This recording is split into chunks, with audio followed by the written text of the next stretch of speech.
Our scripture reading this morning comes from Psalm 71, one of two assigned psalms for this Sunday in the lectionary.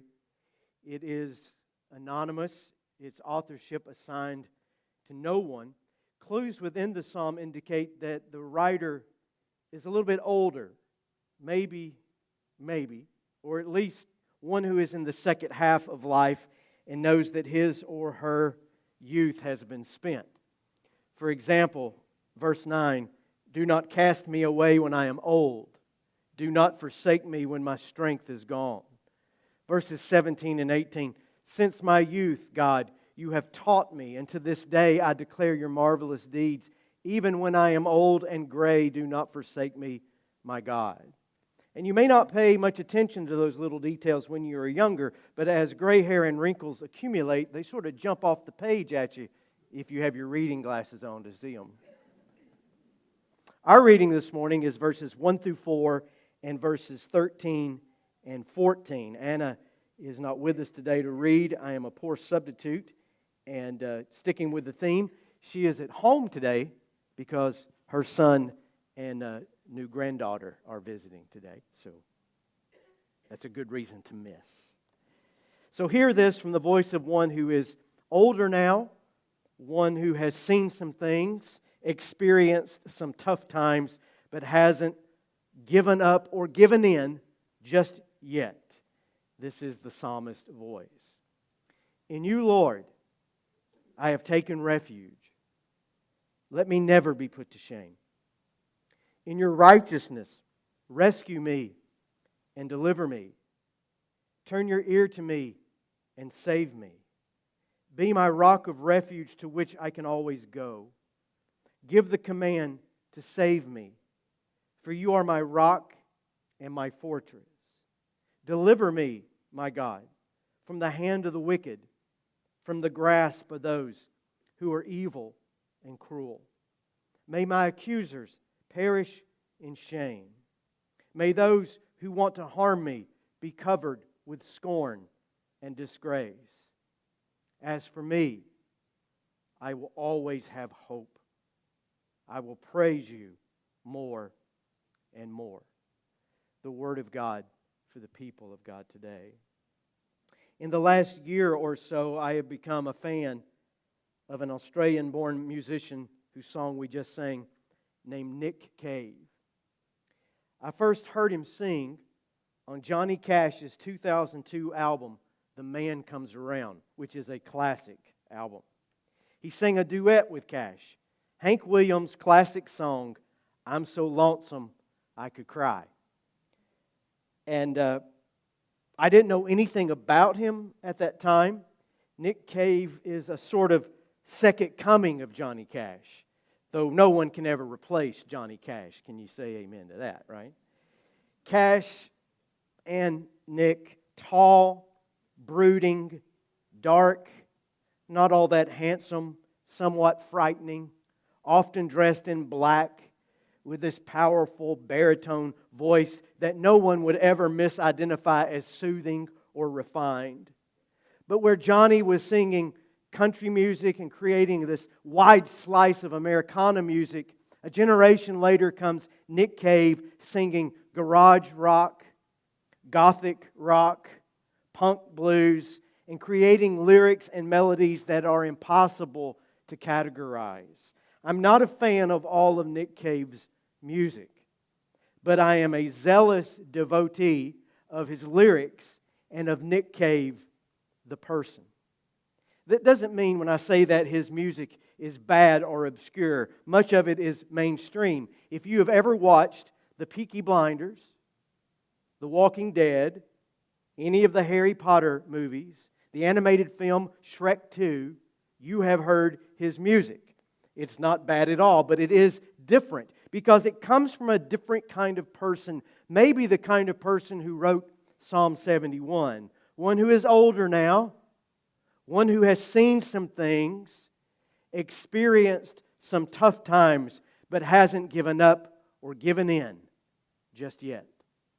Nick Cave was born down under September 22nd, 1957. Both of his parents were teachers. He started singing as a boy, having joined the choir at his local Anglican church in rural Australia. But soon, it was Johnny Cash to whom he was listening. Deep Purple, Leonard Cohen, Pink Floyd. After a year in art school, he dropped out to pursue music. He was 19 years old, sitting in jail one night, having been arrested for public drunkenness and vandalism. His mother came to bail him out. He wondered why it was her and not his father, because this was something Dad would normally do. And there in that Melbourne police station, she had to tell young Nick that his father had just been killed in a car accident. The loss of his father created a hole in his soul and an angry, burning stage persona, breathing fire and profanity, singing songs that assaulted his audience and confirmed his rage against everyone and everything. Still, he succeeded. His band was called The Birthday Party, and that band was followed by Nick Cave and the Bad Seed, who continued to release music, flourishing all over Europe and Australia in the 1970s and the 1980s. And even today, Cave is considered one of the world's greatest living songwriters, and his influence on world music can hardly be calculated. But he's lucky, or blessed, or favored, or fortunate. I really don't know which word to use. He is fortunate to even be alive. First, because it's a wonder that someone didn't kill him in his youth. He was abusive and insulting to everyone around him. His management, his fans, reporters interviewing him. He was just a terror. And second, he's fortunate to be alive because every morning and every evening for 2 decades, he put a needle in his arm, injected himself with massive amount of heroin, while also drinking heavily and abusing other drugs. He was a highly functioning alcoholic and drug addict who embraced the bad boy image through and through. But finally, he changed. He was forced to change. And he can tell you the day that transformation began, July 14th, 2015. That is the day his beautiful 15-year-old son, Arthur, and here is Arthur with his father and his twin brother, fell to his death from a seaside cliff near the family home in Brighton, United Kingdom.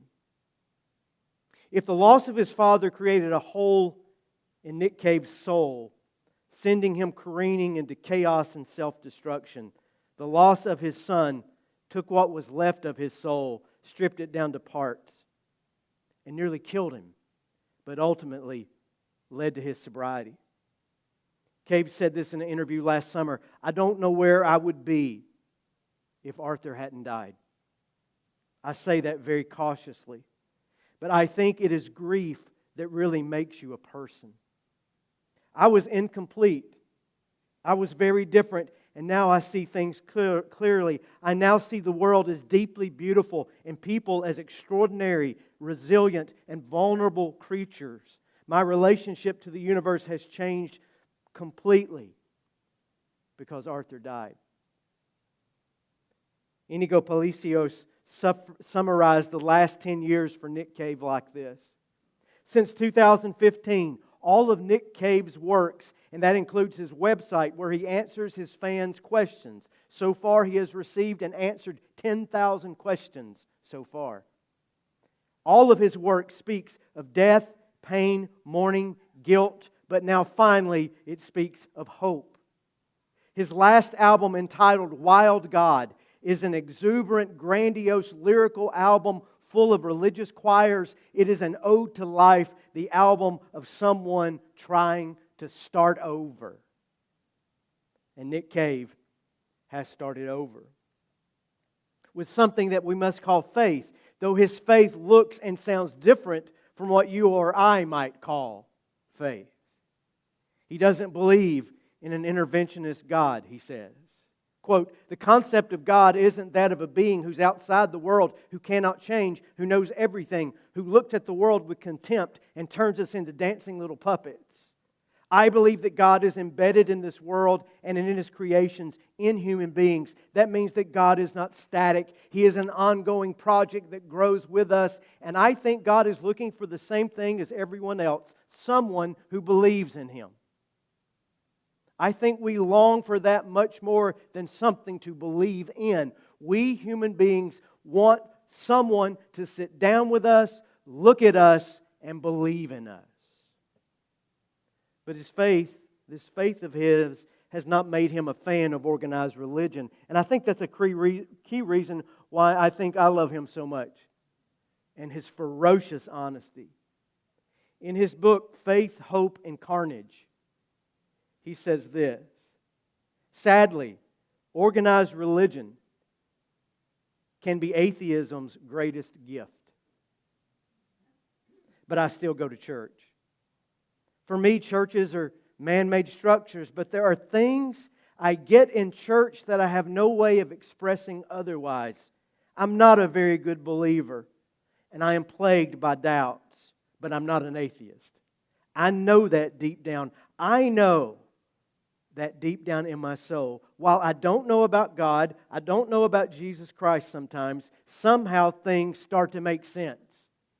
I may be completely off the mark here, but it does seem possible, even against the criminality of our governments, the planet's ailing health, the divisiveness that exists everywhere, the shocking lack of mercy and forgiveness where so many people seem to harbor such irreparable animosity toward the world and toward each other, even still, there is hope to be found.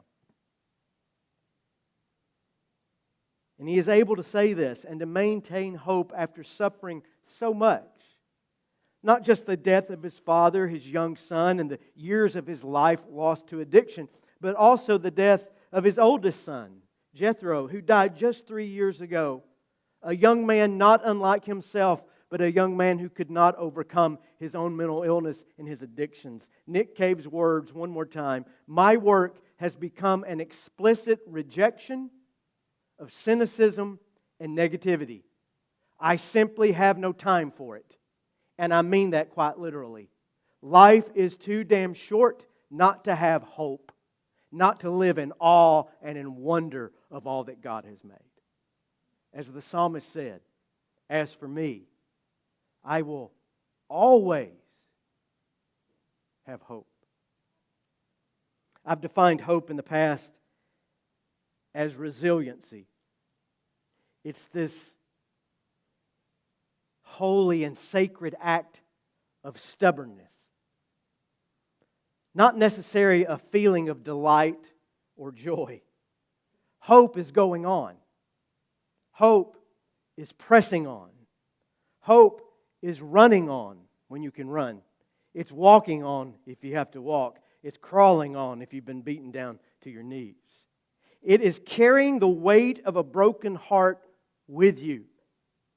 Because you are carrying a broken heart. The brokenness, the heaviness means that you have invested something. You have given yourself over to something. And hope refuses to say that your investment was useless or meaningless. You go on, struggling if you have to, but you go on in and with hope in your heart.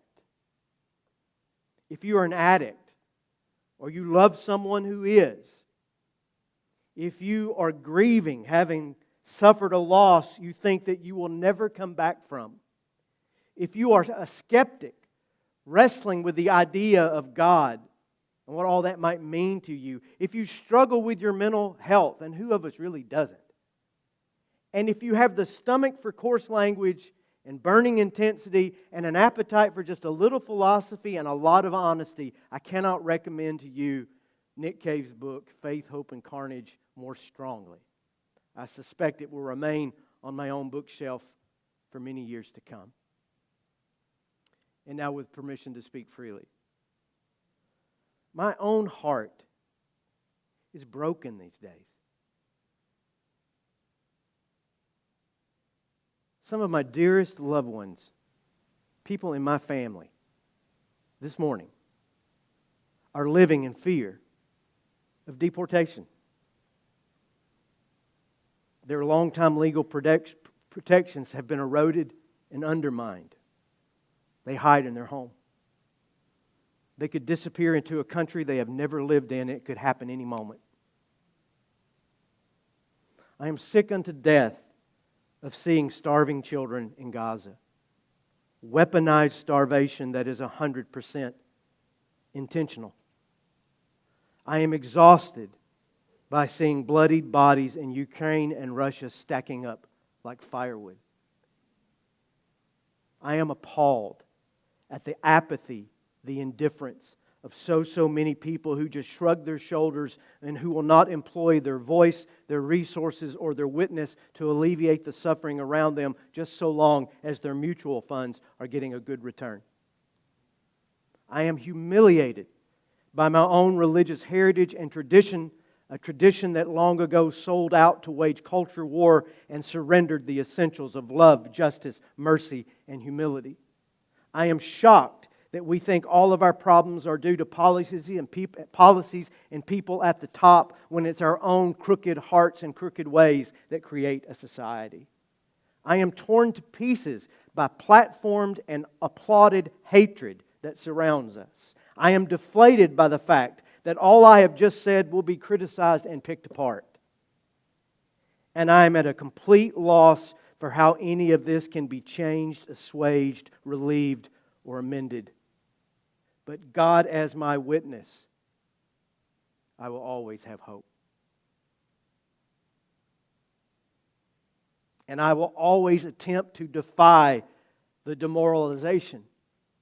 Because if I lose hope, I have lost the vitality of my present life.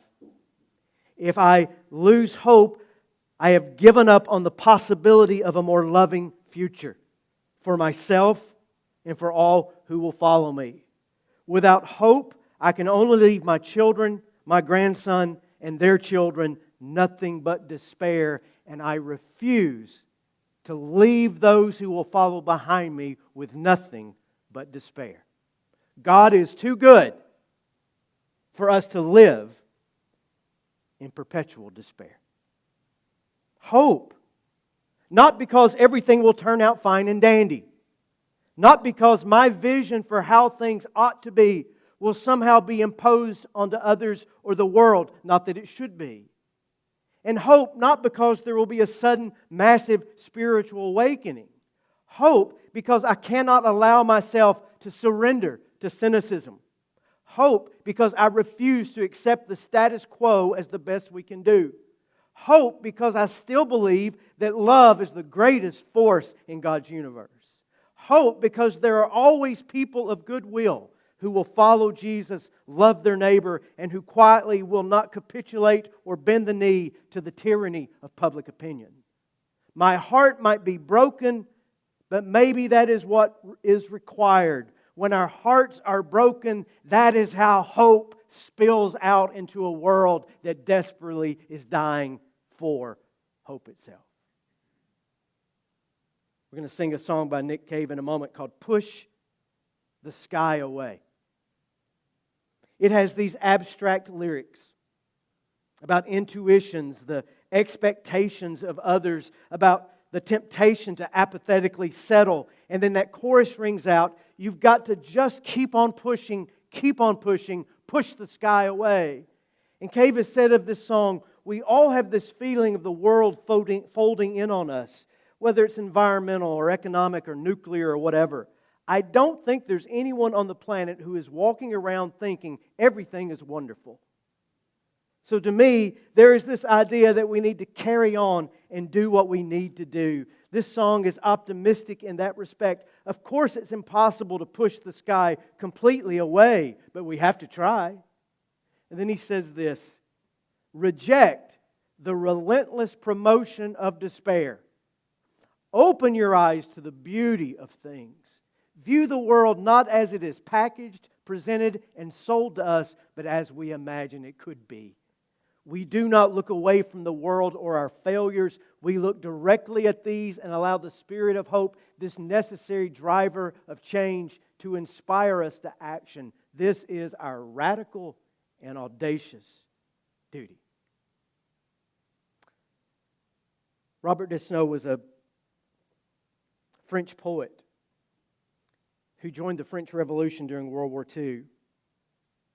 He was sent to Flossenburg concentration camp, which also housed the great Dietrich Bonhoeffer at the end of his life.